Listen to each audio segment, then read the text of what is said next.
Deputy District Attorneys on behalf of the state, we are outside the presence of our jury. To save time, Judge, we'd move for the omission of 495 to 607 by stipulation. That's correct. Okay, that'll be a minute. Is that it? Yes. All right, bring in the jury.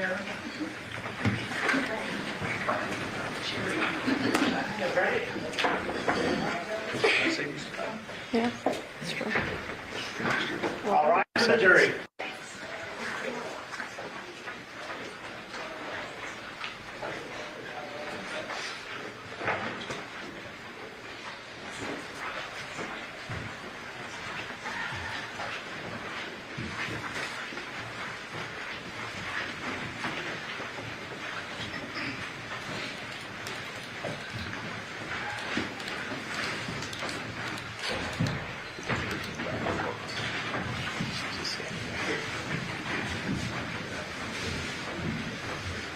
Please be seated. Your Honor, the jury's all present and accounted for. We are going to go back on the record and see 377-239, State of Bachelor's and Senator Michaels. And the record reflects that Ms. Michaels is present with her attorney, Deputy District Attorney on behalf of the state. We don't party statement in the presence of our jury. Yes, Your Honor. All right, statement on your record. The state's next witness is Dr. Jennifer Burns.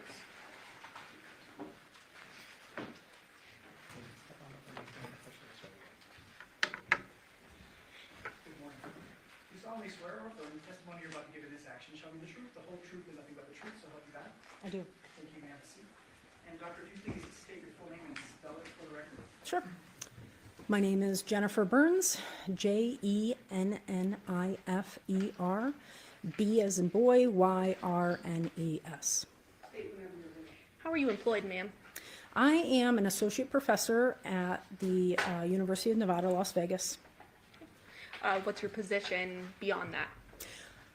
Well, so I teach, I do research, and I do service, which includes serving as a consult as needed for the Clark County office of the Coroner Medical Examiner's Office.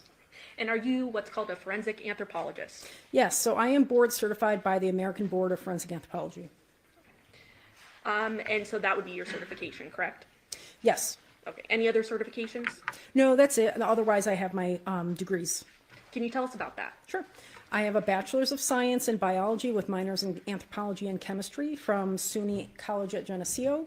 I have a master's degree and PhD, both in anthropology from the University of Buffalo. And obviously you have many degrees, certification. Do you also undergo training and things of that nature ongoing? Sure. So I regularly attend the American Academy of Forensic Sciences as well as the American Association of Biological Anthropology conferences, which isn't exactly training per se, but it's just demonstrating continuing education because that's where we get to see stuff before it's published. And do you know someone by the name of Dr. Clara Ralston? Yes, she is my former postdoc. And where did you work with her? She was at the University of Nevada, Las Vegas in my lab as a postdoc scholar. Now she is at the New York City office of the Coroner Medical Examiner as a forensic anthropologist. So she's a forensic anthropologist as well? Correct. Okay. As a forensic anthropologist, I think you mentioned that there are consults that you do. What are the types of questions that you're tasked with investigating when you get a consult? Sure. So it depends on the case, right? So sometimes we're asked to assist with an identification if they don't know who the person is.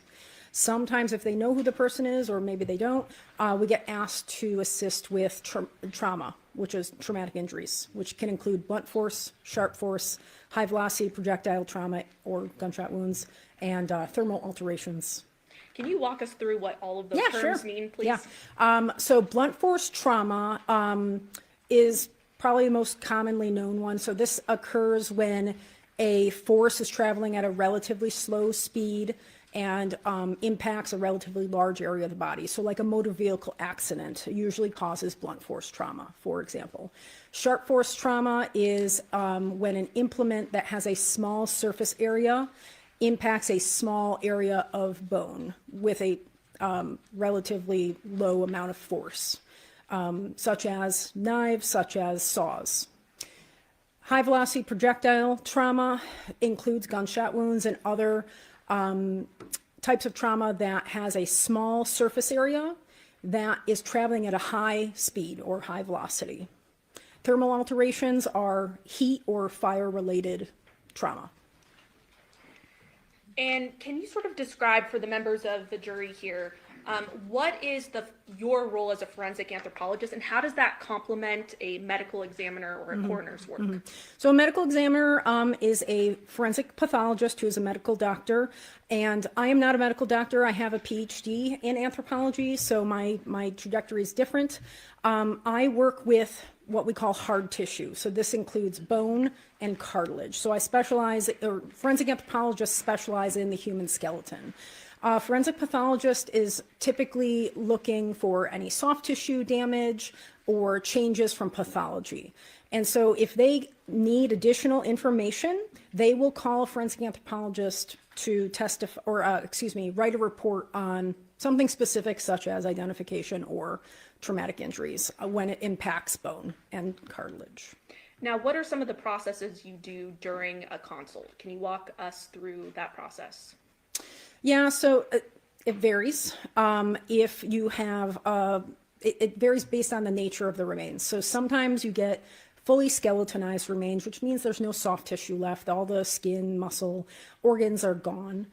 Sometimes you have fully fleshed individuals that have traumatic injuries, and that might include blunt force, sharp force, gunshot wounds, where the pathologist calls us in and says, okay, we have this, we want more information about it. Can you help us by looking at this more specifically at the bone level? And we'll go in, we'll advise on how we need the sample or the specimen, and they'll move forward with removing it for us and providing it to us. So it basically depends on what the request is. Okay, so ultimately you get a request and Yes. you follow through with Correct. the request, and that request is typically a question that needs answering. Correct. Yeah. So Within your- sometimes it's tool marks, sometimes it's is there trauma, or a lot of times is it trauma, or were they scavenged by a coyote? Right. So a broad range of things. Yeah, it's a broad range of things that we get asked with a very specific intent of like what they want an answer to. Now, you mentioned sharp force trauma or cases. About how many of those have you worked on in your career? I've worked on 64 cases with actual report that I've generated reports for. 2 of those were sharp force trauma. Have you ever worked on decapitations in your career? I've only worked on 1. And then, I guess, turning your attention to 2023, in your work, do you recall receiving a referral from the Clark County Coroner's Office in that year? Yes, I do. And did that referral the remains of a Jonathan Willett? I didn't know the decedent's name at the time, but yes. Okay. But during your work on the case, you did develop what his name was, correct? Yes, correct. And you did an analysis of those remains, correct? Correct. Can you walk us through how you essentially got those remains and walk us through how that happened? Sure. So it was sometime in August 2023. I got a call from the coroner's office, and the doctor wanted us to come in and give our, feedback on what we could do with assessing tool mark analysis, because it was a sharp force trauma incident. So myself and my postdoc, Dr. Clara Ralston at the time, went down to the office. We looked at the decedent and told them, okay, well, this is what we would need for you to do, is to excise this portion of the neck so that we can look at it more specifically under our stereo microscope. And so they excised that part. They macerated it, which is removal of the soft tissue, in their office under Dr. Clara Ralston's supervision. And then those remains were then packaged, chain of custody was followed, and it was transported by Dr. Ralston to our lab. That is when we go through the intake records on our part to make sure everything is present, nothing has been tampered with, and so we unbox it, take photos of that process. Once that is all completed, that's when we start our analysis, and we keep detailed bench notes that inform our report. As part of conducting your analysis, are there photos taken of what you're examining? Everything. Yes, we take lots and lots of photos. So those include photos with a digital SLR or digital camera, as well as with a microscope, which is called a stereo microscope. It's not like what you would traditionally think of as a microscope. It's looking at a higher or a lower level magnification. And prior to testifying, you did look through I did. this package. Yes. Many photos here, correct? Yes. Okay. Your Honor, permission to publish. These are all been again. Yes, Your Honor. Okay. By stipulation between the parties. Showing states 495. What do we see there? Yeah, so that is the paper bag that the remains were transported into our lab. That is a picture of the inside of our lab. So it's an unopened, stapled bag with the case number on it. And so that we take right before we open the bag to show the bag is unopened. This is how it arrived at our lab. Then showing you 496. Is this the inside of the bag you just mentioned? Correct. So that is the inside of the bag. The staples have been removed. A little dark, but 498. Do we see that there are contents to this bag? Yes, And would those be the samples that you had requested from the Clark that's County correct. Coroner's Office? Yes. So you've unpackaged these items. What do you do next? Yeah, so once everything is unpackaged, that's documented, we start our report writing and our bench notes. We date everything, we say who's there, and then we describe the remains and what they look like. So these were macerated, again, that means the removal of soft tissue. So the bones look a little different because they were processed. So we describe what they look like, the exact anatomical position that, or the elements is what we would call them, the exact skeletal elements that we have, and anything else that we observe during that process. Specifically, do you recall which items you were examining? Yes, so we had possession of, so these are cervical vertebra, which are parts of the neck, which is, so I brought this as a specimen so you could exactly see what we're looking at. The neck. Do you mind actually stepping closer okay. to the jury just so that they Sure. can see what you're pointing to? I think that might be helpful. Okay, so this is the head. The head meets up with what we call the cervical vertebra, which are 7 vertebrae that make up your neck. And that lets you go all around with your head, right?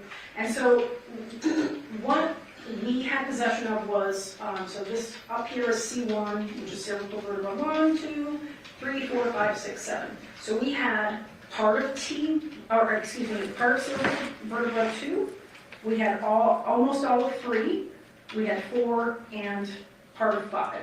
And so this was the part that was removed, was from 5 up to the part that we didn't have anything above that.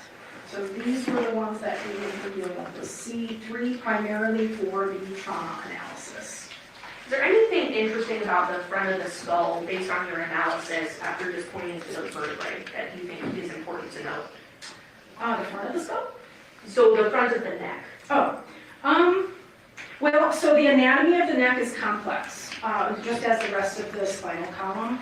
So the bones of the neck meet up at many different joints. So we have joints back here. We have a joint up in the front as well. And so when or if you were trying to take this apart, like if we were learning in a classroom, I would take this apart, right? And I'd show you all the different so I can pass these around so they can see that. Okay. So these are 2 different examples of cervical vertebrae. So you can see how small they are. That's like when you see these pictures, they're going up a lot.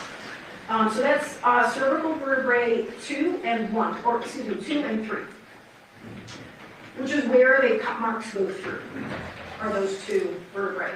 So the complexity of the joints between your vertebrae make it difficult to take them apart. And they're very, very sturdy, which is why like when you move, your spinal column is like the base of like all of your movement. And so there's many different joints here that make it complicated to actually remove or take them apart.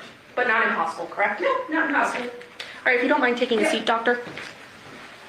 So you mentioned that obviously a lot of photos were taken during your examination. Was there a grouping of photos that had annotations on them as well? Yeah, so, excuse me, when we write reports, we know what we're looking at in photos, but we want everyone else to know exactly what we're looking at. So what we'll do is we'll annotate them with different colored boxes or arrows in order to show exactly the features that we are trying to display. Now then, I am going to publish State 603. Can you describe for the members of the grand jury what we're seeing here and what was of note during your analysis? Yeah, so this is cervical vertebra 3, which was being passed around. So you see how small that is when you're handling it, right? So that's blown up a bit because it's on a screen. But what we're looking at is the sharp force trauma that was analyzed for tool mark analysis on this bone. So the white boxes are in 5 different parts. Those represent what we I guess you'll probably ask me about this, what we determined was caused by a mechanically powered saw. So those are shaved off and polished. It's hard to see because it's such a small bone. The arrows, the orange arrows, are pointing to an area where there are incisions or cut marks that were not made by a mechanically powered saw. And so there's 2 different features there, which is what this overview is picturing. The other thing in this image is there's a tiny part of C2 or the cervical. And there's actually a mouse in front of you, so if you want to hover. Please do not click it. I will not click it. Care of everything. I was informed beforehand not to do that. Yes. Yes. So this, can you see that? Yeah. Okay. This part right here is the bottom or the body of cervical vertebra 2, which also got passed around because it meets up with C3. So this is the bottom of C2. It has it has sharp force trauma through it, which is, and it's still articulated, or it still meets up with C3 here. These parts here in the white boxes are showing, again, that polishing that we saw in our analysis that's consistent with a mechanically powered saw that made those marks. And the orange arrows here and there, 3 different parts, are showing incision or cut marks made by a hand-powered implement. So just to stop you there, Doctor, yeah. 2 separate implements we see evidence of here. Correct. And what is the evidence that you see to make that determination? Yeah, so there's a fair amount of, we use a lot of, verified experimental research as well as case studies to back up our findings based on the features of the defects, which is what we would call these. So there's defects in bone, meaning it does not look like it's anatomically normal. So I'll start with the hand-powered tool or the cut marks from that with the orange arrows. So those, can you show some of the other images? Because those will be more helpful to show. Absolutely. Showing how we determine that. 604? That's good. Yep. So that small area is the small, I don't know who has the C3 anymore. Yeah. Okay. I can tell you exactly where it is and what you're looking at. All right. Is there a way for me to show them besides just, do you want me to just point? Point? Okay. Whatever you prefer. So this is C3, and it's specifically between my fingernails. This is how small the area you're looking at. So this is a joint with C2, which is above it. So this meets up with C2. So this is a joint. So you're looking at horizontal ridges in this joint right here. Okay? And those are very uneven and they're not parallel. You can kind of see, like, okay, they're all over the place. And so that's typical of a hand-powered instrument, not a mechanically powered instrument. And that's how we determine, okay, that's a hand-powered instrument. It's the striations, which are kind of those scratch marks you see running across the screen, are all over the place. If it were mechanically powered, you'd expect it to be more uniform. The other thing you see with the black arrow, I don't know if you can see that very well. We'll point it out now that you know the area we're looking at on here. So here are the what we would call striations or grooves, which were made by a sharp implement or a point, something that has a bevel. And all knives have bevels. That's how you make your cut marks. Right here, where this black arrow is pointing, is so the direction, we can tell that the direction was from the back to the front, and it was with a hand-powered implement, because this right here is a chip. Do you see that kind of triangle? It's not a perfect triangle. Kind of Yes, right underneath the arrow, right, correct? right underneath that. That's a chip. So that's called exit chipping. So when you're cutting something, sometimes you pull the implement out and a chip will fall off. So that's showing the direction of the implement. And I just want to stop you right there. So we're able to see that this implement was back to front. Is that correct? That's correct. So that was back to front. Again, back is, back here. So it was the implement was traveling in that direction. Okay. And that's based on your examination with a microscope Yep. of the grooving. Correct. Showing you 605. Yeah. What is of note here? That's the same area. So now instead of looking at that little joint from what we'd call posterior or the back, you're looking at it from the side. So specifically this little arrow right here, this is a very small area. So the scale isn't showing up very well here, but this is less than 1 millimeter, which is, I don't know, I can't do it. It's like that, very small. So this here is a V shape. You can see it's a V-shaped defect. We call that a kerf mark. A kerf mark is the actual base or the floor and the walls of where a sharp instrument has entered bone. Okay, so it kind of looks like a trough or I don't know how else to describe that. It's a V-shaped defect. And so you see the floor comes to a point, and you see the walls make a V. So that's typical of a non-serrated or serrated knife. So saws have larger, like their tooths are spread apart for the most part. The only other saw that could make this is a very fine tooth bow saw, but it's most consistent with a non-serrated or serrated knife because knives come to a bevel, and that is a V shape. So it would be handheld but not powered. Correct. Is that what you're saying? Yep. It's a hand. So yeah, all of these evidences that you're presenting, the photos, this is like very clear that the cross section of the implement was a V shape. It's consistent with a knife, and then the way the striations are going across the joint are uneven and they're not uniform, and that's again consistent with a hand-powered implement.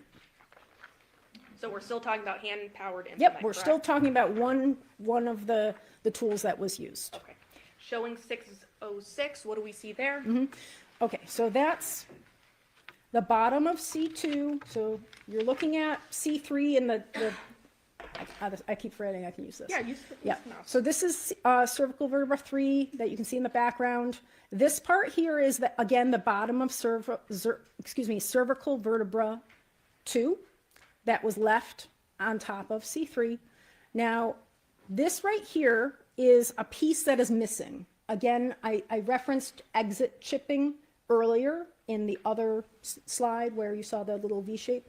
This is also a little chip that exited. This shows you directionality again. So this is the front of the body where this is. So this is the anterior front of the body. So you're looking like in the front here. You can't see it very well because the skull's on top. But that means the direction was from back to front, and the chip exited towards the front of the body. So again, showing directionality. Correct. Showing you then 607. What do we see here? So these, again, are striations.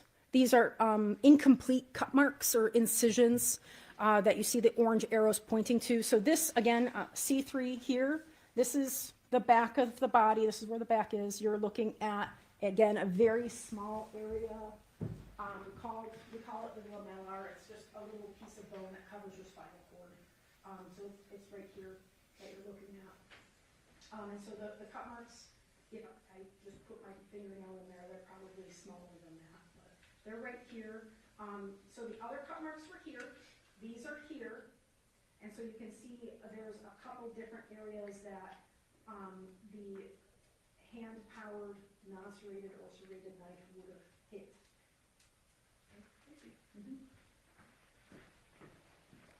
So, in analyzing these remains, you were able to determine that 2 implements were used. Is that right? Yes. Okay, and they were what again? So there was a hand-powered, non-serrated or serrated. We could not determine exactly. It was a single, you know, straight blade of some sort. And then the second one is a mechanically powered saw. Now, are you able to determine which implement was used first?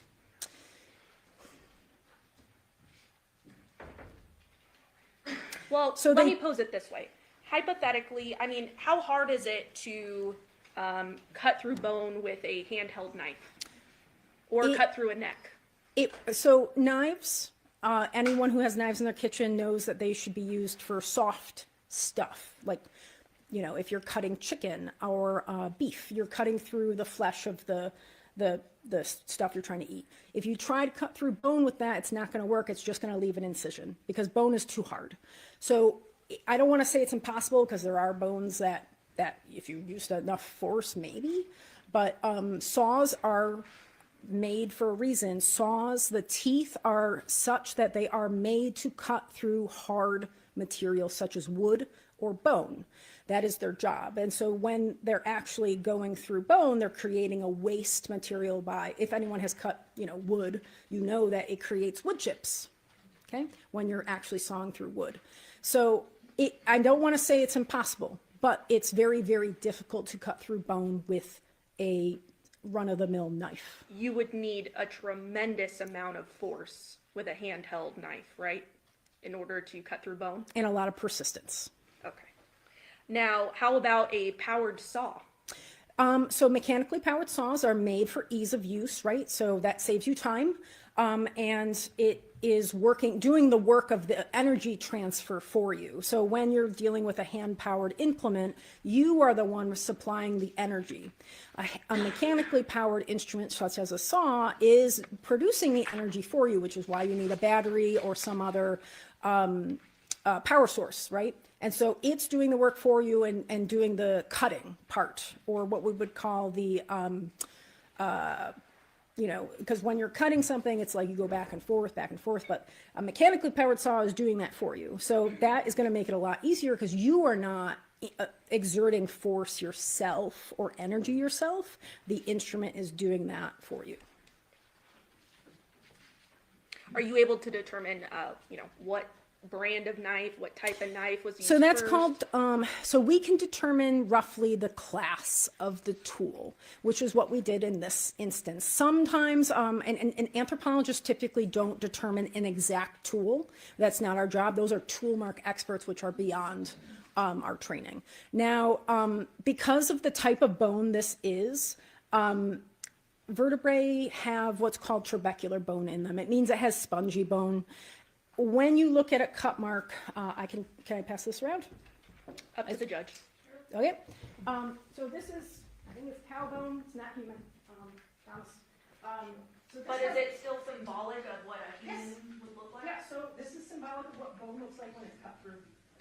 So this is a saw mark through what we call cortical bone. Cortical bone is very thick. This is a long bone. But cervical vertebrae don't look like this. They have what's called trabecular bone, which looks like spongy bone, so it's a sponge. So if you walk, does anyone want to touch it? You don't have to, no.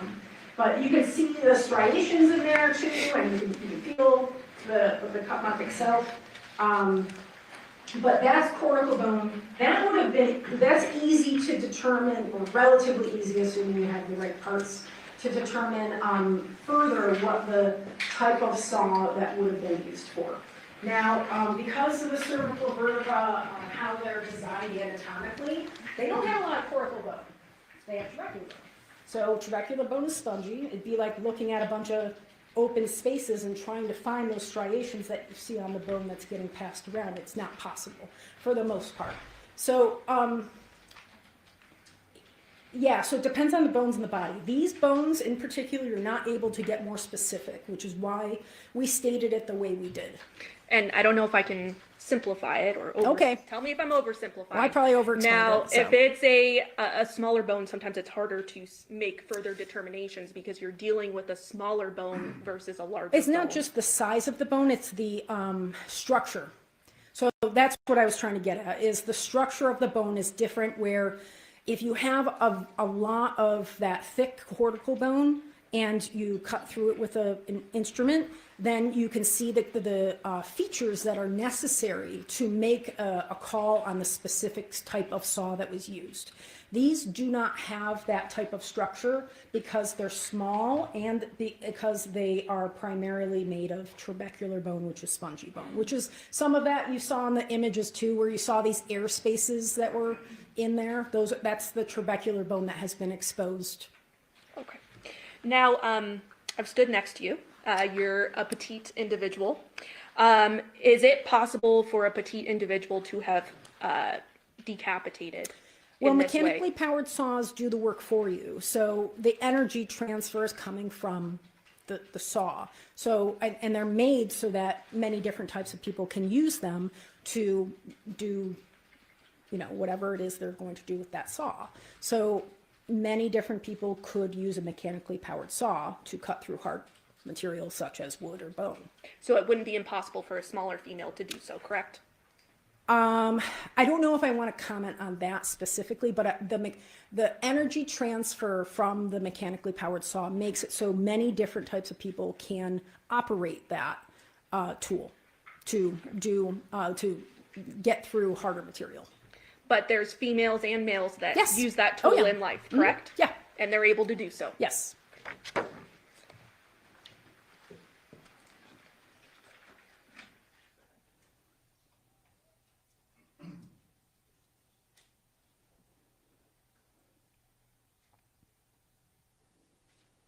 So just to be clear, the incision happened back to front in this case, correct? That's correct. 2 implements were used, correct? Correct. That was a knife. Possibly a knife. There is a very slight chance it could have been a very fine-toothed bow saw, but it's likely a non-serrated or serrated knife. Okay. And that was based on your conclusions, right? Yes. Okay. And then also a powered saw, correct? A mechanically powered saw. Yes. Past witness, Your Honor. Yes, thank you. Dr. Burns, let me just preface my questions of you that we take no issue with your findings. Okay.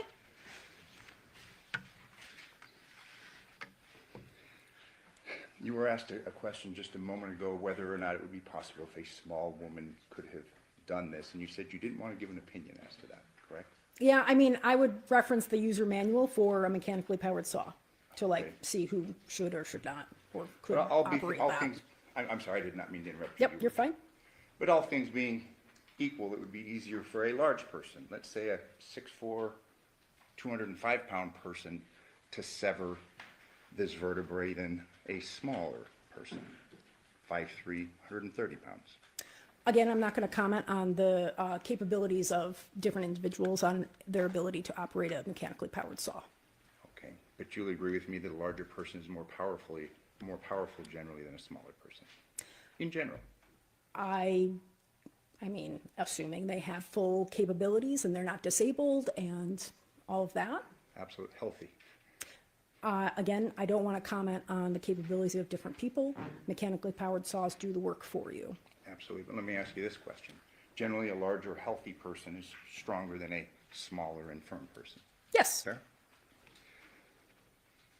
You had testified concerning the complex nature of the vertebrae in the human neck, Yeah, correct? sure. And when you discussed this complexity, are you talking about the interlocking nature of the vertebrae? Yes. As in this case, we had part of C2 severed, correct? Correct. And that was included in your analysis concerning C2 and C3. Correct. So when we talk about this complexity, it's because you've got these bones that are entwined.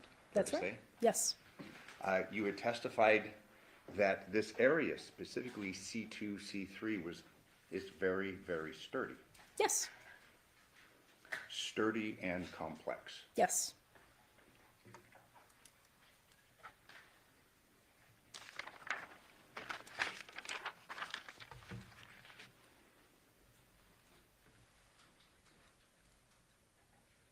This knife, obviously, you were not given any sort of a sample, and you said that's beyond No, your area of that's correct. expertise. No comparisons. Correct. Same thing with the question concerning the mechanically powered saw. Again, no comparisons. That's that you're correct. Aware of. But we know that it was a knife. Yes. Well, or you said a very fine, another serrating instrument in addition. I mean, So the hand-powered instrument was either a non-serrated or serrated knife, most likely, and very unlikely, but possible, a fine-toothed bow saw for the hand-powered one. The mechanically powered one could be any number of saws. We don't have enough evidence to say one way or another. Now, I wasn't told, they just wanted an analysis done. I was not told any number of instruments when I was given these specimens. Understood. So in reference to the hand-powered knife, that still could have been electric, perhaps, but very fine. So I don't know about a hand, like you're saying, like a mechanically powered knife. Correct. In addition to a mechanically powered saw. Yeah, so anything mechanically powered would produce very uniform striations, whether it was a knife that was mechanically powered or not. These were very uneven and in different directions. So unlikely. Unlikely, but possible, perhaps. Probably not. But you are very comfortable in your testimony and your conclusion that we had a mechanically powered saw. Correct. And that was given the nature of basically the injury to C2 through C3. Correct. You are unable to opine as to the width of the saw blade, anything of that nature?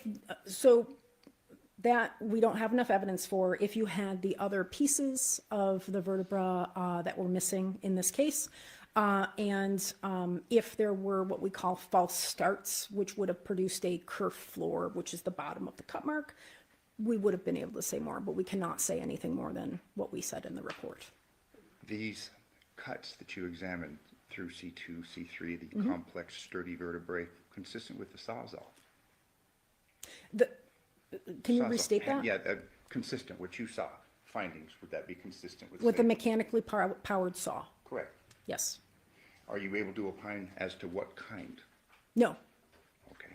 Are you able to opine as to consistency? Like if I ask you if, hey, we have a Sawzall that's generally used for cutting through drywall, things of that nature, would that be consistent with your findings here, having been used? a drywall saw. A Sawzall. Yes, so it can include any mechanically powered saw, yes. Fair. And you're not able to opine as to whether it was battery powered or plug-in, correct? No,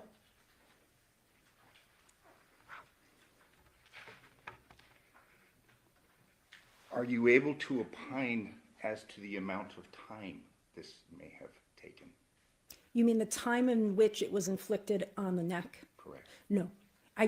Well, I should say, when we were invited to the office to assess the decedent was fully fleshed.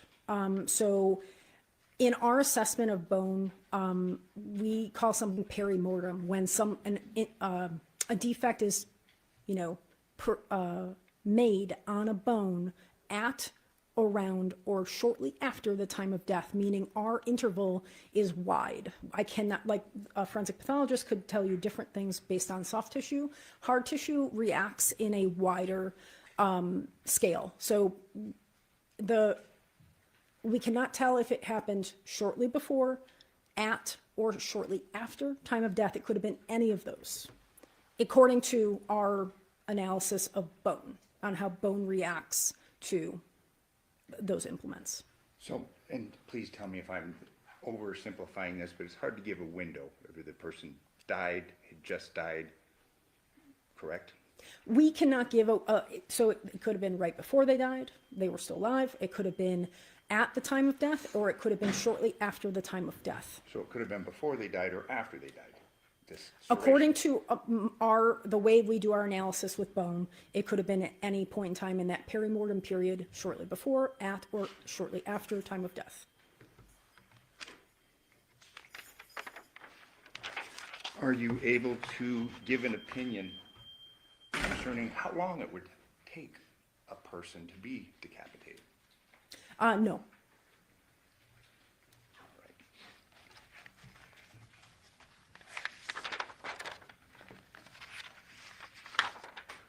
You authored your report in reference to your findings November 20th, 2023? Correct. Thank you. I have no further Yes. questions. Any reason why state? Yes, Your Honor, court's indulgence.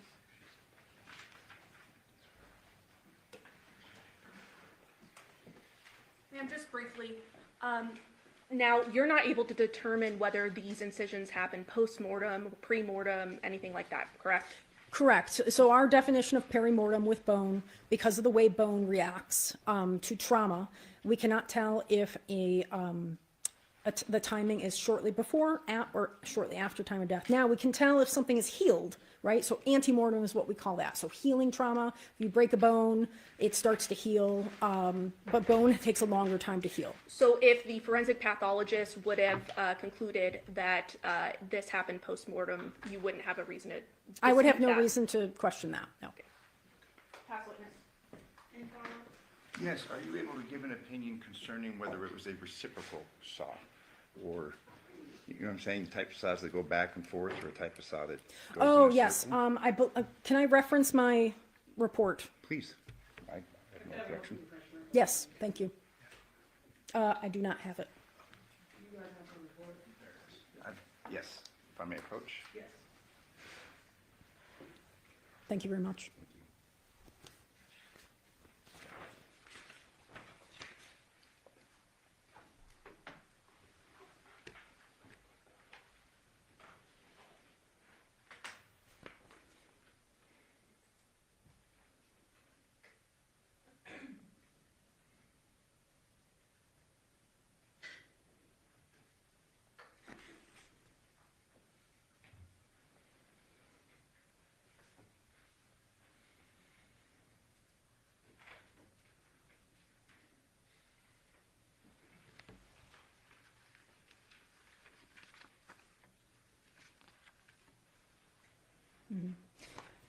Yeah, so because, again, of what I talked about earlier, the structure of this bone, it has very little cortical bone, or that really, actually, who's got my cow bone over there? Okay, yeah, thank you.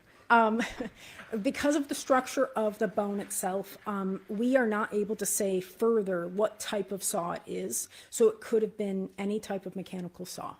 So you're not able to opine as to the speed of the saw, anything of No. that nature either? Or No, whether because it there's very little area that is cortical bone, which is where those features would be observable, but because of the type of bone, we didn't have enough evidence to say one way or another. But again, and just finally, my final question, in reference to this complex nature of the Sure. cervical spine, small but sturdy. Yes. correct? Thank you. No further questions.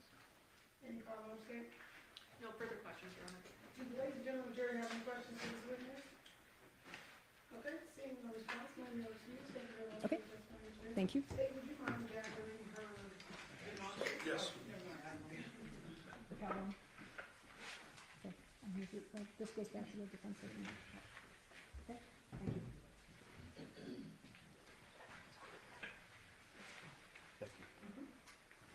State, Ms. Molly Benson. Carrie Skinner?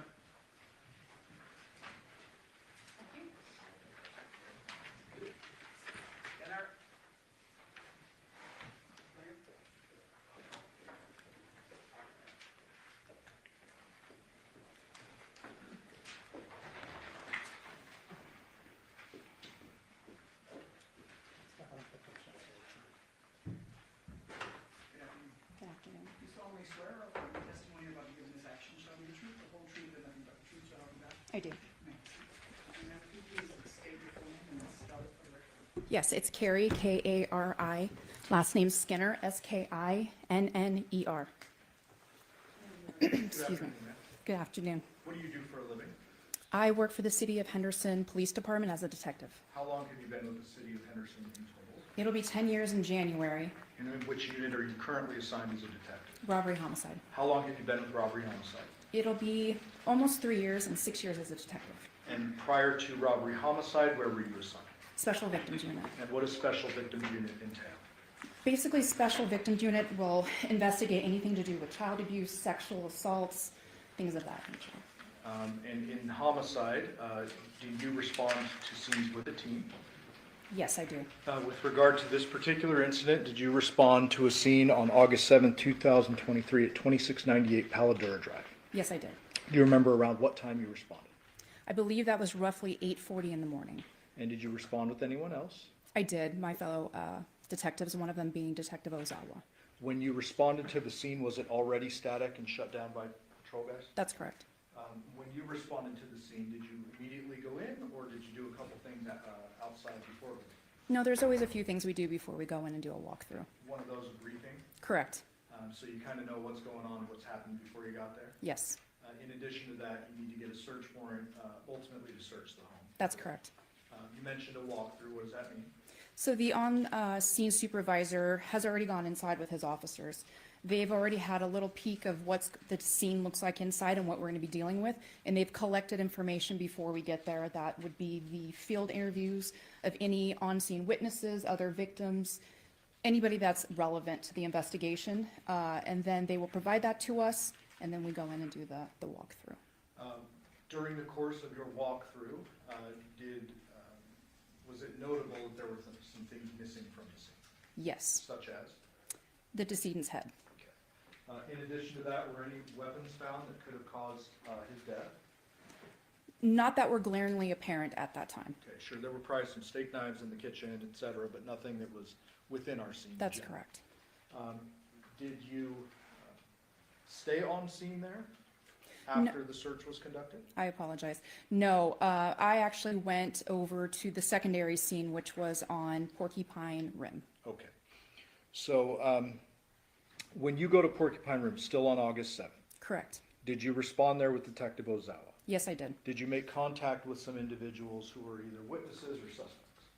At that time, there were some individuals that were persons of interest. However, there were some residual people that we needed to contact that were family members.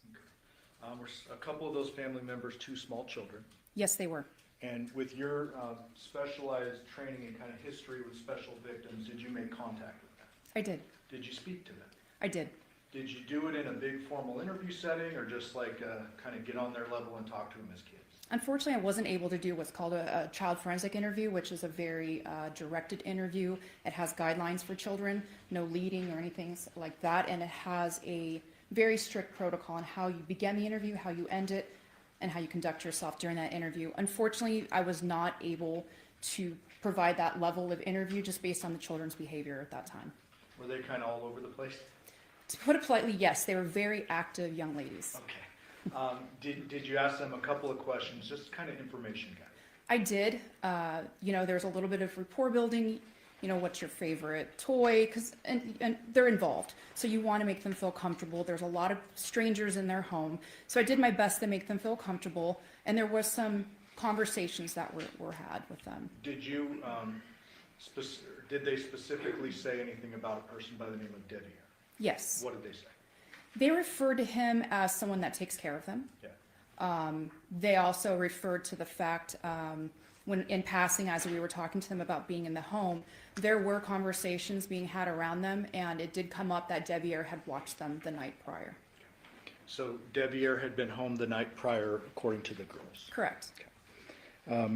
At some point in time, did you have an opportunity, before the home is actually searched, to interview a person by the name of Devin or Nikki? Yes, I did. What name did you know her by at that point in time? At that point, it was Devin. Okay. Do you see that person in court today? I do. Can you please point to that person, describe something she's wearing today? Yes, she's sitting over here at this table, and she's wearing a light-colored, looks like a floral blouse. Would the record reflect identification of the defendant? The record so reflects. Did you record that interview with the defendant? Yes. And where was that interview conducted? That interview was conducted inside Detective Ozawa's unmarked detective vehicle. Your Honor, I would move to admit 619, interview number 2. Any objection to 619? No objection. All right, 619, will you admit it? And again, this is an interview conducted before going in to search Porcupine Rim, correct? That's correct.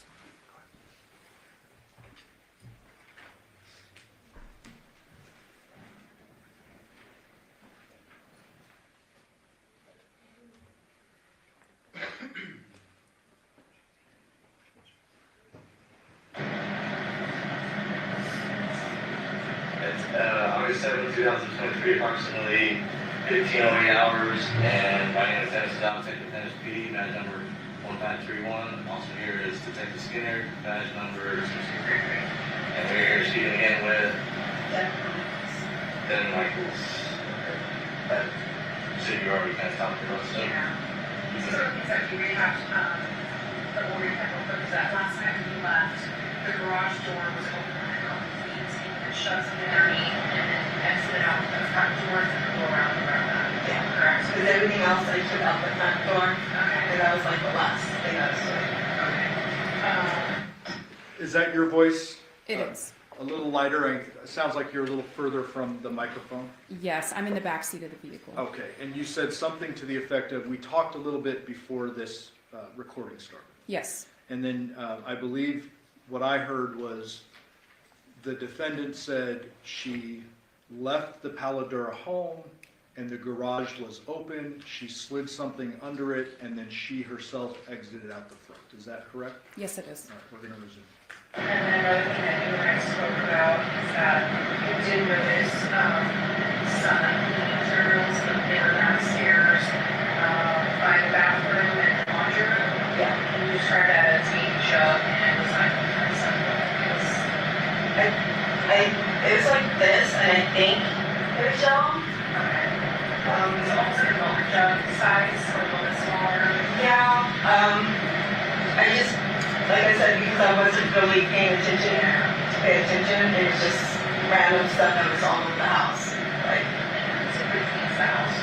Materials. he usually cleans when he knows we're showing up. So, like, there'd be dog mess and stuff like that. So he tries to clean when we come home. Job cleaning the house, cleaning it too. But nobody really would say that it was me. And that job.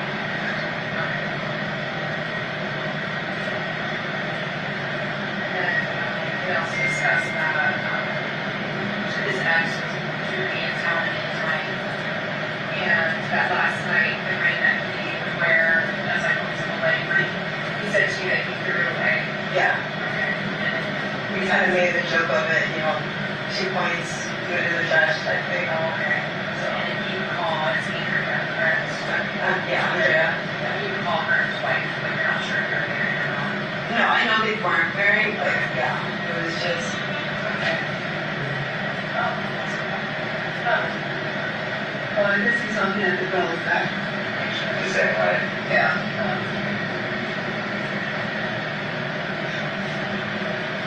I know, like I said, they were together for a few years. Since 2018, I'm saying, so they first got together. And when they broke up, she kind of moved around, you mentioned, Arizona, Utah, I think he said Oregon one time. and you believe that she's in Utah right now. I think so. He says she does this like off the grid type of living. So, But you're not really familiar with her, because she said hi to each other. did that, yeah. Because it was kind of awkward talking to. Your exes.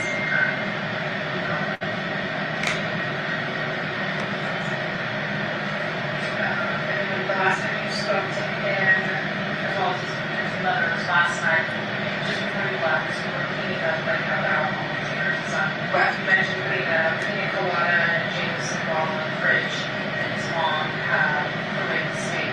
Right, we were just like, randomly cleaning up the different things. And where was he? Smoking in the garage. Okay, and this is like marijuana, cigarettes. Marijuana. So cigarettes in the backyard usually, and the marijuana in the garage. I'm not sure why the difference, but. So you left the system left the thing around, where was he? In the garage. Okay, so did you take a Bible and all that stuff, you pushed out the box? And then I just went out the front door. Detective, is the defendant saying that when she left, Jonathan was up and moving in the garage? Yes. No, ma'am. No, I went and picked up my daughter's prescription first. Yeah, because I wanted to make sure we had it for her first day of school. Yeah, he was only in boxers when I left, because usually when I leave, he walks me out and everything. But since he wasn't really dressed. And how would you rate his level of intoxication right last night? Like it was on a 10 scale, like 10 being the most ridiculous you've ever seen it, 0 being none. No, I think he was buzzed, but I couldn't say he was way over the top, no. So you knew that was somewhere. Yes. Like, I've seen him much worse. Okay, so he was functioning. But I know he's still drinking, so I don't know how much he drank after. At any time did you tell his mom he was sleeping or just leaving him alone? I told her that I told him to go to sleep, but that was like when he was done, she didn't let me sleep at all. Well, I think when she was done cleaning, she just, because we had finished talking and she went upstairs. And you mentioned that while he's frequently you guys come over and he shut the dog door so the dogs aren't begging for food or watches and stuff. And that gave up last night. Yes. So when you left, do you remember if the dog door was still down? I know the dogs were outside. I don't know if the dog door was still down because they do have that little flap. They were outside when I left.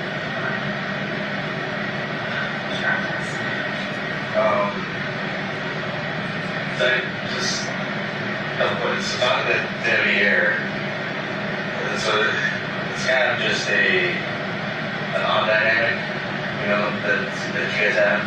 It was basically kind of confusing, you know, when we're talking to Yoko. It doesn't sound like she knows. She doesn't know that we are married like that. She just thinks that we're still here because we don't really want everybody kind of in our business, if that makes sense. Yeah.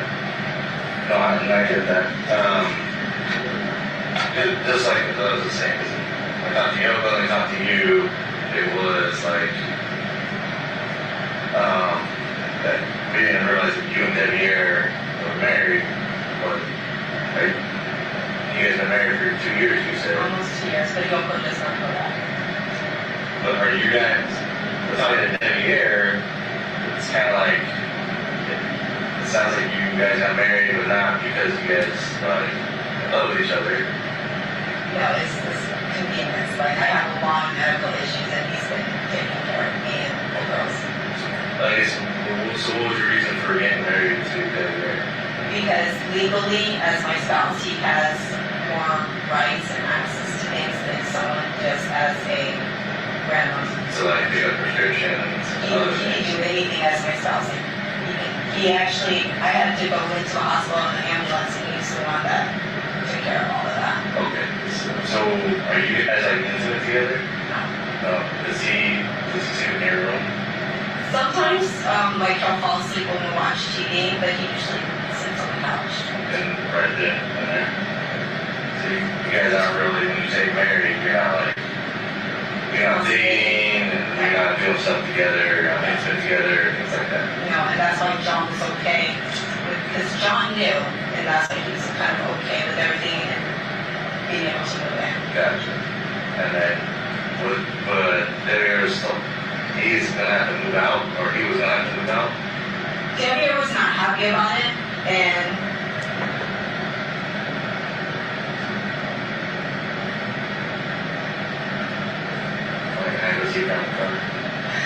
and the idea was, John was not supposed to be moving in, but because of the situation going on with his mom, Andrea, he didn't really have anywhere to go. So that's why he's doing this way. And I was not expecting him to do that this fast. We talked about him piecemealing and slowly moving things, and it went from a slow thing to everything got moved in one day. And it kind of cut their ear That's surprised. very quickly. That's what, cause when you were talking about it earlier, saying that, yeah, he wasn't good with it, but he understood, like, when we're trying to figure out the dynamic of everybody, like, when you say you two are married, I'm thinking, Yeah, married. yeah, you guys are in love, and you guys, everything, you guys are one happy family over here, and now you're bringing in your ex. That's why we don't tell anybody we're married, because you automatically assume the word marriage, this is what you have. Yeah. But a lot of people get married for. No, I get it, I totally understand it. And if you see my medical records, you will definitely understand. And sorry to hear that, the issue and stuff. So, When you called me, I was actually on my way to get an EEG. yeah, I had to switch the schedule. you said you went and picked up your daughter's prescription on the way home the fish day, This morning. or after you left the house, right? Well, which place did you go to? At CVS on Cheyenne. Seagull. Yes. I have to receipt if you need it. It was Cheyenne, or Seagull. Soaring balls. Songles. And then after that, you just come straight home here. Yes, sir. And then you don't remember what time you left? No, sir, because I left it. And I went straight. I went and came here, so my receipt will say what time it was. Okay, so we can check just the time. Just get like a time frame. It's like when you left the other house. So I know you said you weren't sure exactly when you left.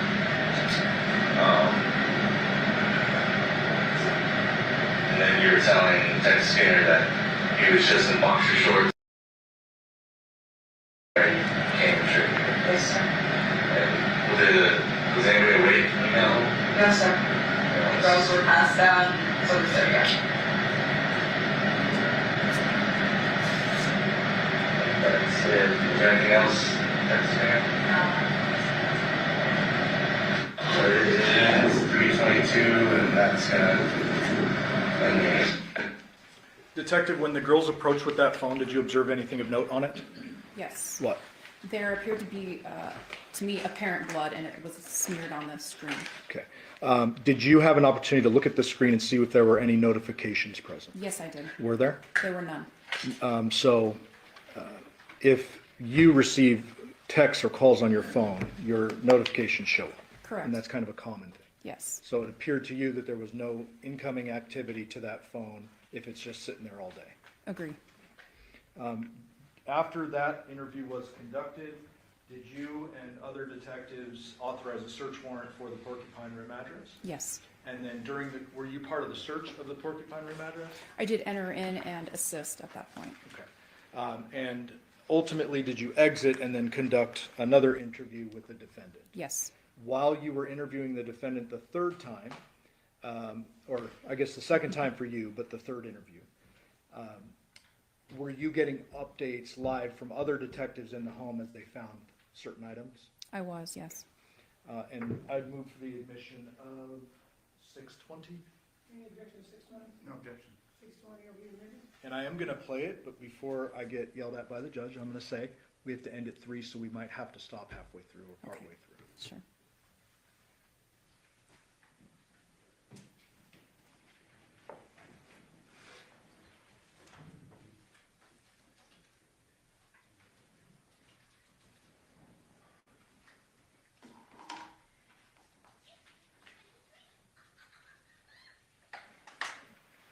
Before you start playing the statement, Council Rose.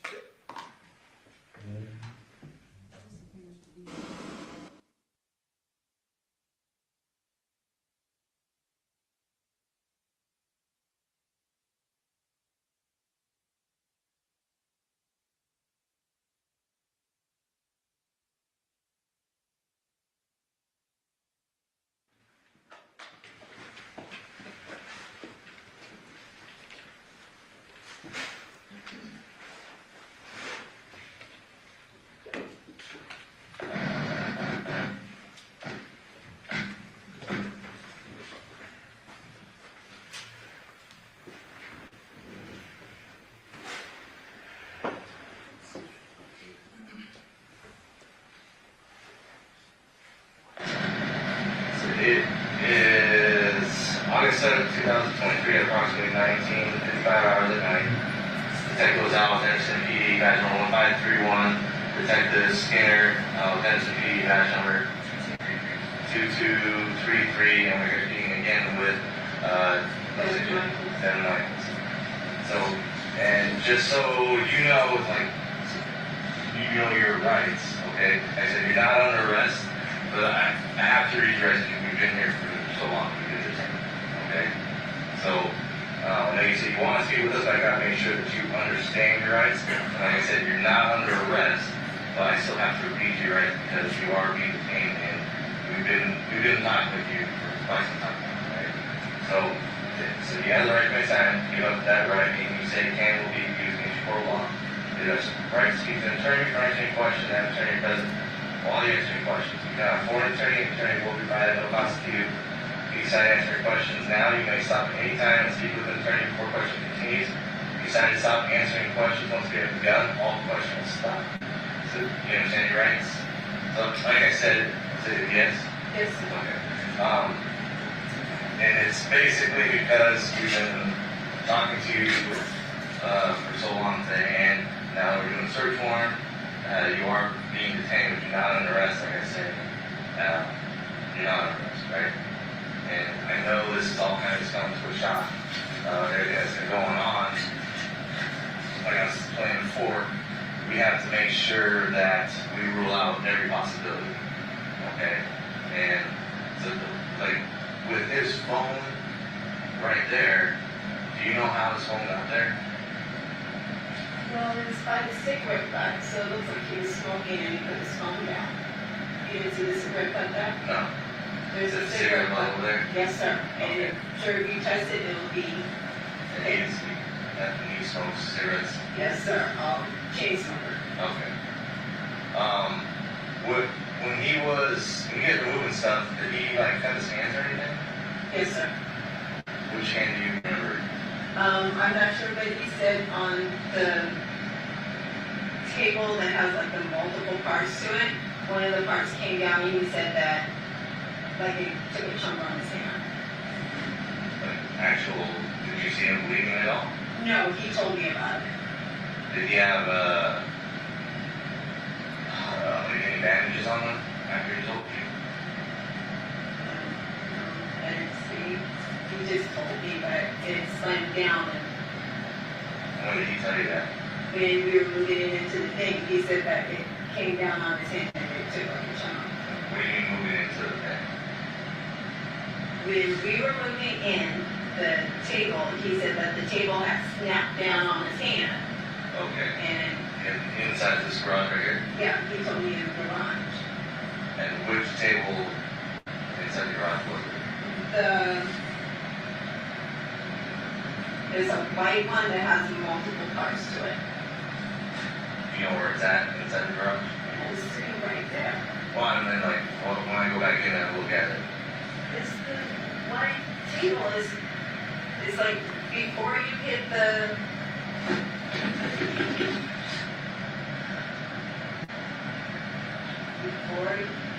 to the freezer, there's a white table with multiple sections to it. so like What am I missing? well, your reactions are starting to elevate and be different. I don't mean to do that, but I'm getting scared. Okay, and what are you scared about? Because you're asking me, did he hurt himself? And I'm going by what he told me. He said that when he was moving the table, because he loaded the truck by himself. Okay. And so, well, I guess what is worrying you right now?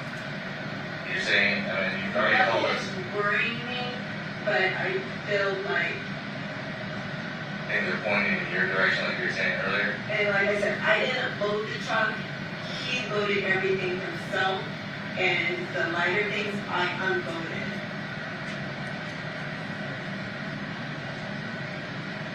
If I have the camera system, you can see that he did it. Did you guys already, what do you mean? So the camp that you took down, it was up before you guys left? That was like one of the last things you took down? Yes, sir. Where's that camera system? It's in the garage. I showed it to him. Oh, okay. It's right back. And it's like the DVR and everything's in there? I think so. He said it records. Okay, and then that was recording you guys packing up right before I you did left? not pack anything. He packed everything, sir. I mean, that was what you guys packed. Was that the last thing you guys packed before you left? Back here? I didn't pack anything. He packed everything. But when I got back, he just tightened everything down and we left. What do you mean when you got back? When I left here, I went back to Henderson, got in his truck, and then we drove back here. And so when you drove there, everything was already packed. Yes, sir. Everything. And then what time was that, do you think? It was around 8:20, 8:30, and then we got here, I think it's at 9:01 on his. Okay, and then after you unloaded everything here, We got back you drove in his back truck. over there. Yes, sir. In his truck. Now, did you leave your vehicle over there? Yes, sir. Now, why didn't you guys just both drive back? Because he wanted to take his vehicle because of the trailer. He uses it for, I mean, like, why didn't you just drive your car and he drove his car? because he said he wanted to drive one car. I sat in the passenger side of his truck. Well, that's what I'm just asking. I didn't know what was the reason for, like, because you were planning on coming back here at some point, right? Yes, sir.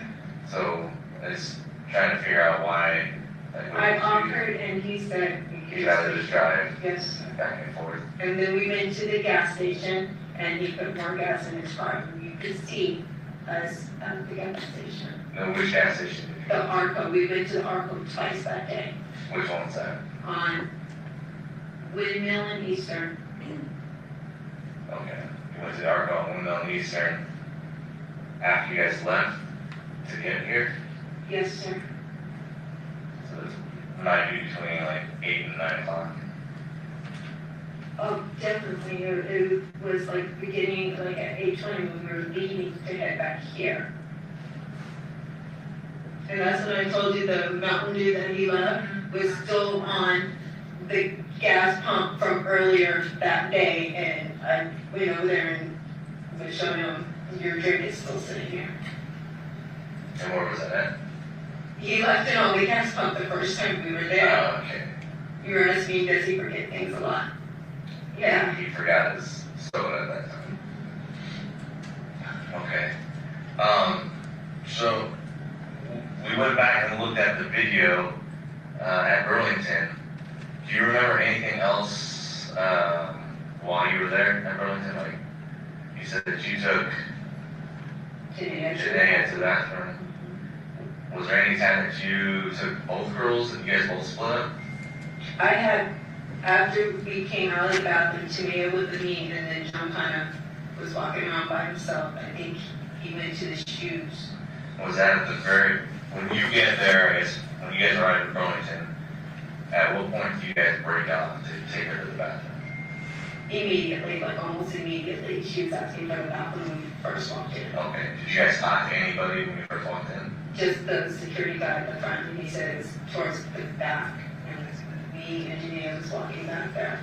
Okay, that's when we split. Yes. And then after you guys left, that's when she's saying that Jonathan and Tamaya were walking around, Yes, sir. and they were contacted by somebody at that Yes, point. sir. I did not see that person. Okay. So the video at Burlington shows, or at least what my partner was saying when he was there, when you guys get there, you talk to the security guard, but then you and Janaea and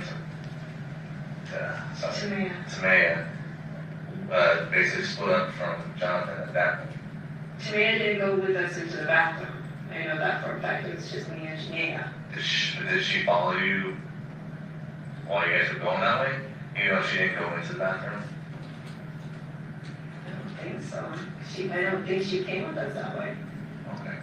As like I said, my partner he was at the Burlington factory, looked at the video, and that's what he saw. So once you guys get there, you talk to the security guy, and then you and your two daughters walk, Okay. and then Jonathan walks away from you guys. I know when we came out of the bathroom, she was definitely with me, because we were looking at all the little knickknacks, like towards the back of the store. Okay, was she waiting for you right there?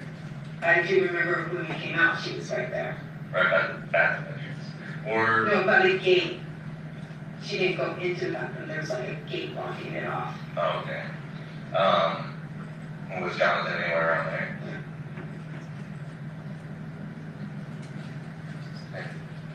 How, when you talked to Maya, how sure was she about what she said to you about the guy coming up to her? And he said, how did that come up?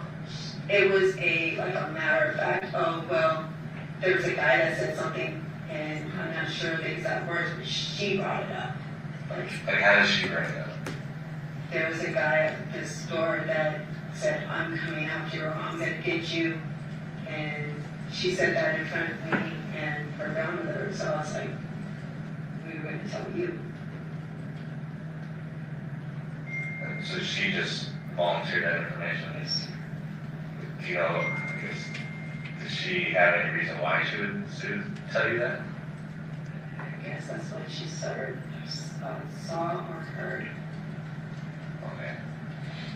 And then, after you guys split up after going to all those stores, and you take the kids back here to eat, and then he goes back to the house to eat back in the house? No, we left Vaughn's. We took all the groceries out of his truck, put them into my truck, and then he went in to eat, and then we drove. So we went back to his house after Vaughn's to switch cars. And was your girls with you at that time? Yes, sir. And then, when you switched cars, what happened after that? I drove back here And he stayed there? to go to the And then you dropped the kids back off here? I left him here and I drove back there to bring the truck down to help him unload it. Okay. Carrie, do you have any additional questions? No. Okay, so, I guess, at this point, I have to ask you like I asked before, do you know what happened to Jonathan? Well, I mean, the way, how everything's investigation is going right now, yeah, it's not a normal, I guess, not a normal type of investigation, right? So, that's why we have to go at the different avenues of this, make sure that we investigate every side to this case, okay? So that's why we're doing the search warrant here at this point. Okay, so I'm asking you, that, like, right now would be the time, if you know anything about what happened, or you're involved in any way, now would be the time to tell me. Okay, so we're not going around chasing, doing other stuff. Like, if you knew someone that possibly did this, but you're trying to protect them, or you knew something happened, and but you're not telling us, now is the time that we need to know that. My last thing I did was John. I was popping his back, and then he went to smoke. And while he was smoking, I was talking to Yoko. And that was pretty much the end. And then I finished loading. He told me which ones he wanted me to take. And then that was it. Say that again, he finished loading with something. No, he told me like the kids' Wii controllers. There's like little things that were light enough for me to take, and he was gonna load up the bicycles and bring them down, because he was supposed to come down first thing in the morning for us to take the girls to school. Okay. And when you guys were running around yesterday, what was, I always mispronounce his name. Debbie, Debbie. What was he doing? Debbie. he was here. Did he work yesterday? Sunday, no. He doesn't work on Sundays. And was he home pretty much the whole day yesterday? Like when you came back here and had the kids, was he here at that time too? Yes, sir. And then when we got home, he started cooking dinner. Do you know when the last time him and his dad talked? It's been a minute. They don't talk. John doesn't really talk to the majority of the people of the family, like, including his dad and everything like that. Okay. And then who? I'm sorry, so I'm Do you want to turn it down? Oh. freezing. You can shut the vacuum off. Whose idea was it for him to move here? His. He wanted to come here to be a family and help me and him under one roof with the girls. Okay, and then was that up for discussion, or he just said, I want to move with you, and then that was like a done deal? No, I wouldn't say it was a done deal. It was a lot of back and forth with it. Like, we've been talking about it for months. And did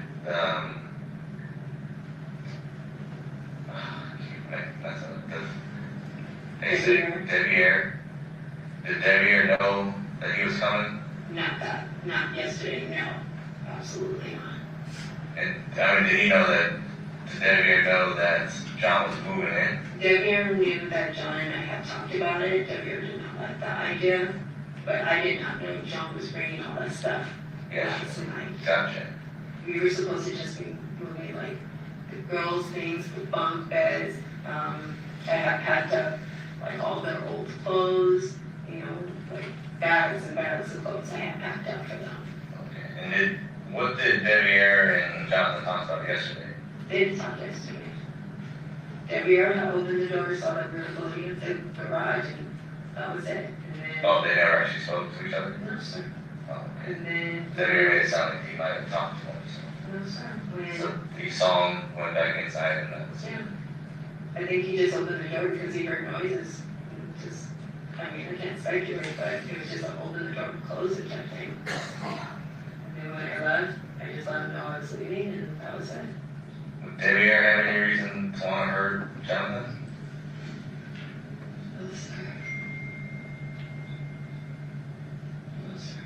You don't think so? No, sir. I mean, they didn't get along perfectly, but no. Anything like in the past that they've gotten into fights or anything like They've that? had arguments, but nothing ridiculous, no. Okay. Do you think Debbie would have anything to do with it? Or no? Why do you smile and say that?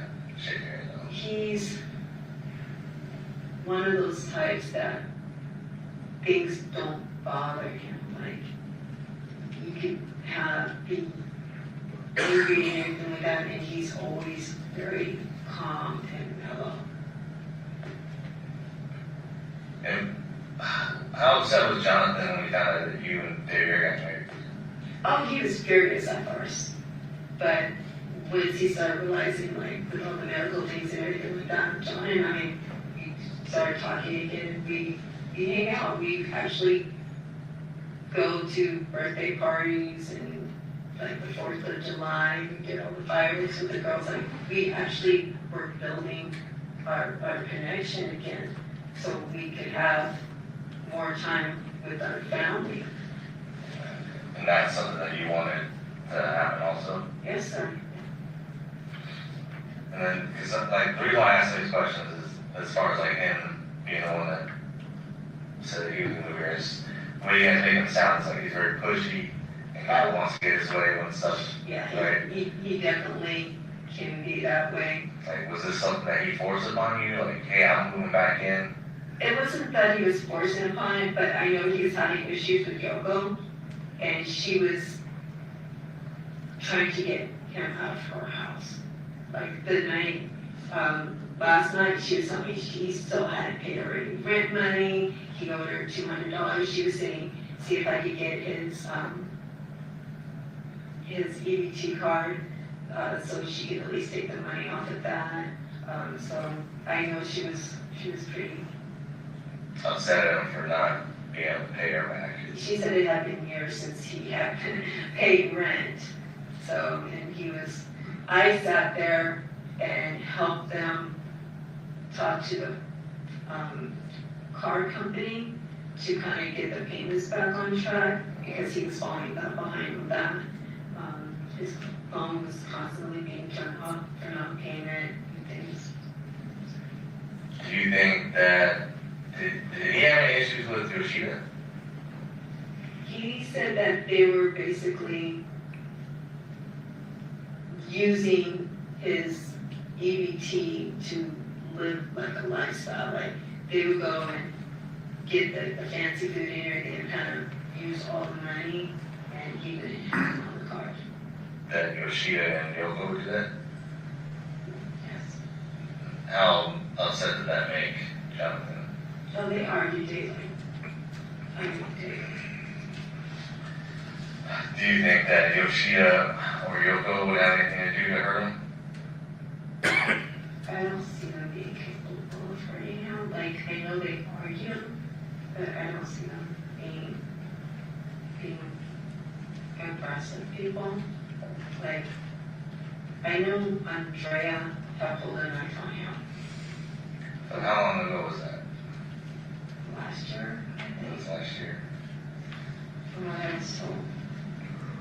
I just know that he was trying to get out of that house as quickly as he could. And it was supposed to have been like a piecemeal type thing, and it went from a gradual thing to everything now.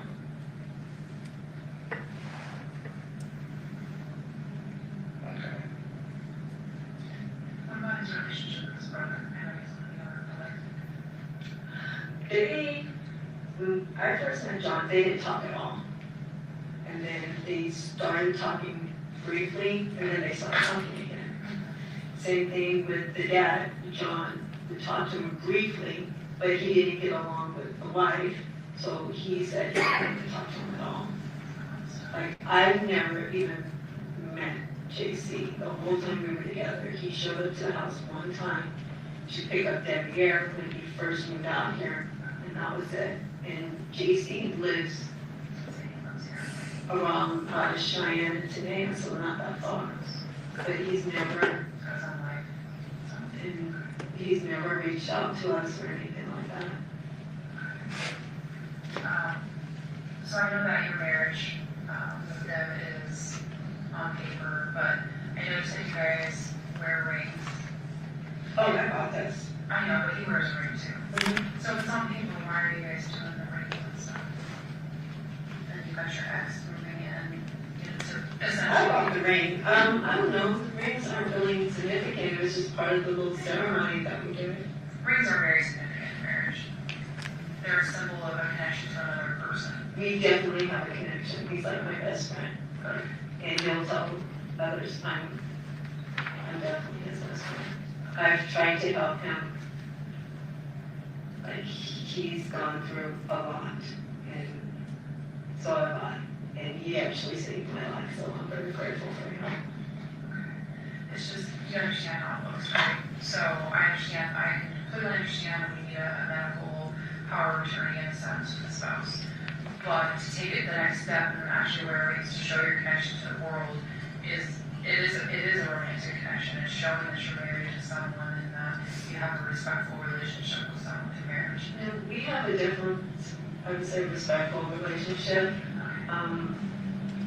But at the same time, John was like accepting of ours, so that's why he was moving out. At first, but that was like only like a couple of weeks, and then the more him and I talked, he was okay. And once you go back and look like at the text messages, you'll see like. Okay, I wasn't sure what that relationship was, and this other stuff came out. No, but he found out about it because of that, and of course he was like, pretty furious. But that was in October, and by November we were already on decent terms, and I was going over to the house to see the girls and everything like that. So the caseworker talked to you about your family dynamic? Yeah, So it got brought up? of course. Okay. But yeah, John and I had already started working towards things back last November. And I know after you left the house last night, you went to CVS, got her medication. And then did you try to contact John after you got home and into this morning? Early this morning I did. And that's when he wasn't answering, you were trying to figure out the school stuff, right? Right, Okay. because he said everything was loaded up, and then when I got up to start packing everything, I couldn't find any of it. Okay. Oh, that's right, the school supplies, correct. Okay. So you're obviously contacting him. Now, how do you know that he does not have a PIN code on his phone? Because I've used his phone when we couldn't get it to work, because for a long time, when I would call him, it would go straight to voicemail. Okay. So I know his phone. Okay, so you've been on his phone in the past. So one of the things that we noticed when we were walking up, we noticed the phone on the driveway. And then obviously we went in and talked to you, we talked to your daughter, talked out here, the girls brought it over. When we looked at the phone, there were no notification messages to show that there was a missed call and missed text. So I'm asking a direct question. Did you know that phone was there and did you look at it and then just forget about it or something? No, there should have been, because on my phone, it shows, Missed call, missed or notification? well, it shows delivered but not read. So it's showing that he's got them and he's not opening them up Okay. on my phone. Mhm. So I don't know about no notifications on his side. Okay. Mine's showing me this there. Okay. I don't know how Does his, his show a red, like, does he have the I don't know. messages? I know on mine, once he reads it, yes, it will say, Okay. So on his phone, it should show red if you looked at his messages? yes, just like Yoko's does. And back and forth, okay. Okay. And then he never said anything last night about not knowing where stuff's at? We didn't talk about his phone, no. The only thing he asked me about was his wallet that morning. Okay. And you can look at it and it says, where's my wallet? And then, I called him and I told him where I remember seeing it. And then like a little while later, he sends me a picture saying, I found my wallet. Sorry, let me jump up. What kind of wallet do you have? A little skirt thingy. Oh, okay, like, where you put like the cards in there? Or? Is it like a bifold wallet Or or? it looks like it's about this, like a little square wallet. Oh, okay, and does it, is there anything else in the house right now that belongs to him? Like, I probably think that belongs to him. anything, like, you said he found his wallet? And he found it where? It was on the table, but he had cleared off the table, so all the stuff he had moved, I've been other places. And then he had lost his wallet yesterday, Yesterday morning. and he was looking around for it. Did he, do you know where he put his wallet after that? Like, did he have it with He him? shopped all day, he used it all day. Is there anything else that belongs to him, other than the stuff that he brought over? Like, does he have any other belongings here, like clothes Yeah, or there's a ton of stuff here now. all of the stuff's here? Yeah. Cause we couldn't, cause his wallet wasn't at the house, Paladura.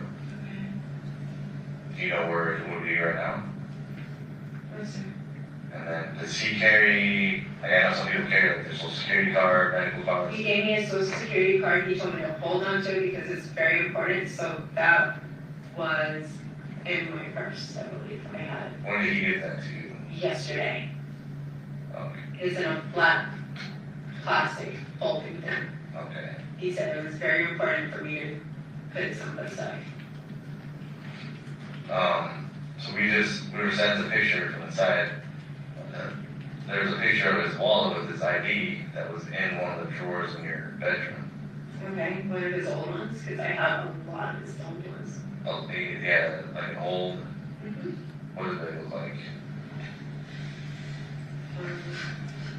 I don't know, like I have all of his old driver's license, I had all of his old stuff. Okay. And then a whole wallet with the driver's license? How many do you think you have in there? I think I have 2 of his licenses. And then are they both in wallets or Yeah, we have like old one of yours as well. in separate wallets? Or- No, just in separate places. Okay. Where was those other ones? Like the ones for Jonathan? Where did you keep those at? In one drawer and Debbie's in a different drawer. Which drawer? One's in like my drawer with like some doorknobs and stuff, and then the other one's in like a nightstand for on the other side. Oh, okay. And you think you have a couple of his driver's license? I know I do, and I have them on my phone too. Oh, did he? And why does he give you those, or why do you have them? I know how it sounds, but he literally said, hold on to this because it's important. He literally said that. About what? Like the social and everything. Mm. And I have the EBT card, and you could see at the gas station, he handed me the EBT card and said, this is the code, and then he gave me the other one.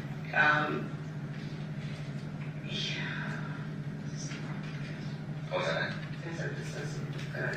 Why did you say that? Because he's telling me to do things, and you're asking me about it, and Well, I mean, you're explaining it, that's why I mean, we're you asking. see at the gas station, he hands me the card and says, hold on to this in case you need something. Like, And it's, that's the EBT card? yes, sir, it is at the gas station, you can see him hand it to me. The Argo. No, and not the Arco, there's another gas station on the Pecos one where we stopped, and I think, yeah, because he gave me the card and then he went outside to smoke a cigarette. But it's on the security camera, you can see him hand it to me. Do you know which gas station? I don't know the name of it, it's by the Burger King. Burger King, you know, and like. It's Denver off the area. Pecos and Windmill, it's like right there, you can. Pecos Window, Burger King. There's a gas station right there. He was talking about the man that works there. He parks Like right. on the corner? He was telling me about the man that works there and he sleeps in his car and everything like that. What time do you think that was at? That was after we unloaded everything. We went right there and I got a Monster drink and I don't remember what he got. So right after you left, When we got back to his side of town. so coming back is when you went to that gas station? Yeah. So after 9 o'clock. And that's when he gave you his EBT card? Yes, you can see him hand it to me and he walks out the door. So that's near his place. You said Pecos and Windmill, the Burger King. Yes, sir. Like, he kept, Because there's in 2 gas stations. There's a Chevron right down the corner. I think it's like a Charles Herbst. Okay, so there's Celebrus there, and then across Candy Corner from that gas station is another gas station. I think it's a Shell or something. I'm not sure the other one, but It was next to the Burger King Yes, sir. station. Okay. Please check the security. You can see him and you can see him telling me the code and everything. I don't know why he was giving me things, but he was telling me to hold on till we keep him safe. And that's what I was doing. That was the social security card, what about his driver's license? I've always had his driver's license. He's So the always, problem I have with that is that the driver's license found in the house is a current one. It's not a but he different. just gave it to me. I know, but he would need that for work. That's He why has I'm asking. another one. You said that he gave you an old one, you had it in the drawer. Well, no, he's given me old ones before. I have multiple ones. So you can look around the house, there's more than one. Okay, and if this one's expired in 2025, that's gonna be his newest one. It's weird that you have his latest driver's license, and that it was tucked in a drawer. Yeah, I put it away to keep it safe. It should be wrapped in like a whole bunch of bags, right? Okay, do you understand that? I understand, but I also have social security. I understand, and that's why I'm like, it's just getting weirder and weirder. It's like I'm doing things that help and it's not helping me. I got it. Well, yeah, is that just being able to explain some of the stuff? That's all we need is I'm explanation. trying to explain it, but the more I'm talking, the more it just sounds really stupid and Especially driver's license, that doesn't need to really be kept safe. A No. social security card or birth certificate, I completely understand, especially if somebody is transitioning in their life and are wanting to find a new place to live, you want your important papers. but I don't know what else was in it. It was just a lot of things. Okay. But it wasn't his wallet, he didn't hand his wallet over to you. No, it was a lot of things. Like it was like a square thing he handed to me, and then a black bun. What are those called? But not his wallet. You know what his wallet looks like, you saw him pull it out to purchase Yeah. things. So he had his, so when we find his wallet, it's gonna have his driver's license and his cards. Okay. I just don't know why someone would give a driver's license to someone. But no, he didn't give you a I driver's told you, license. when John and I were together, I had everything. He had me hold on to it so he wouldn't spend money needlessly and things like that. Like he's like, hold on to this. And Yeah, but you guys don't have a relationship right now. we actually were. So you're closer than we thought. Yes. I went, Are you? he asked me to marry him yesterday. And just so we know what time this is, I apologize, you guys, I do have to do something, I got to end today at 3 o'clock. What time are we stopping this? 36 minutes and 55 seconds into the interview. Okay, so we will pick that up on Monday. Ladies and gentlemen, we are gonna take our weekend recess. During this recess, you must not discuss or communicate with anyone, including fellow jurors, in any way regarding this case or its merits, either by voice, phone, email, text, internet, or other means of communication or social media. You must not read the city news or media accounts or commentary about this case. You must not do any research, such as consulting dictionaries, using the internet, or using reference data. You must not make any investigations, test the theory of the case, recreate any aspects of the case, or in any other way investigate or learn about the case on your own. You must not form or express any opinion regarding this case until it's finally submitted to you. Ladies and gentlemen, we'll be in recess till Monday morning at 9 a.m. All rise for the jury.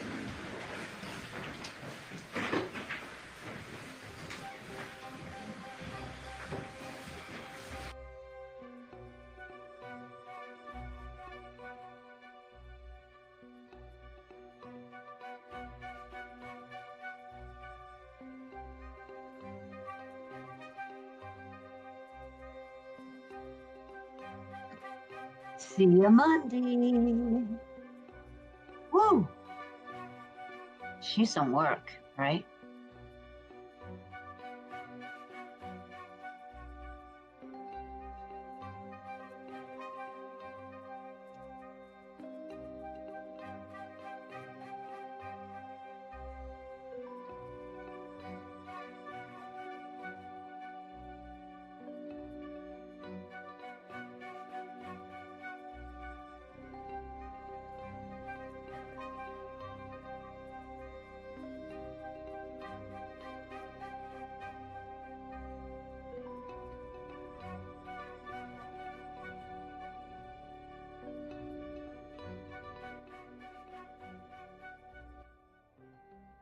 Ask a question concerning Andrea, some violent act at the house, because otherwise it's gonna make her look like she's lying about Andrea, and she's not. So- Yeah, and I actually leaned over to Miss Griffith, and when that came out, I said, wasn't that redacted? And we both thought it was redacted, our person missed it, so we can have a discussion about that. I get what they're saying, we'll No, talk I about think it. that it's more than fair, because at this point, I think that issue is out there based on the statements that were made in the recording. Yeah, Okay, so you guys have a discussion, and then if there's some dispute, then I'll resolve it. I don't think we'll have. Okay? And just so you guys know, I did also review those secret service. I don't know if I told you. Oh, you There's didn't nothing redact in there that. is discoverable at this time, So because it's been all the stuff redacted. that I kept out is Like basically a what it is. liar. The sealed copy will be filed with the Which court, and I'll is. get you the minute order as I have reviewed that. Thank you. Don't make her look like a liar. I understand that, however, it's my understanding in the family court records, there was some sort of a concession or something that Jonathan had filed or failed to do or consented to her having custody of the girls. Well, there's a couple of references to, there's a couple statements that were signed by both of them. Like, there's a family court order that comes out in regards to who has custody of the kids, and then there's a statement that they prepared. But this is, I believe, in 2019. This is when this is dated. I mean, I still have it, I'll review it, but it's like 2019, and there's a document that is handwritten, that is signed by her and signed by Jonathan, that is notarized in regard to the change of the custody of the children. But because it was 2019, and that wasn't coming in this trial, I don't find it to be relevant. I will re-review it and look at the date. Because I believe there was something that she's informed us that concerning 2023. If I'm not mistaken, that document is from 2019, but I will look at it again, Thank you. because it is in there. This is the 2023 doc we proposed as an exhibit, if you want. No, what they're saying is Jonathan prepared something, I'm assuming it's those handwritten documents that you're talking about. There's a couple of documents that appear to be handwritten, but the ones I recall are signed by her and Jonathan, and there's a notary signature on there too. But I recall those being 2019, I'll re-look at them, and if it is the 23 one, I'll read it. All right, thank you. Okay. Have a good weekend. You too, have a good weekend. You too.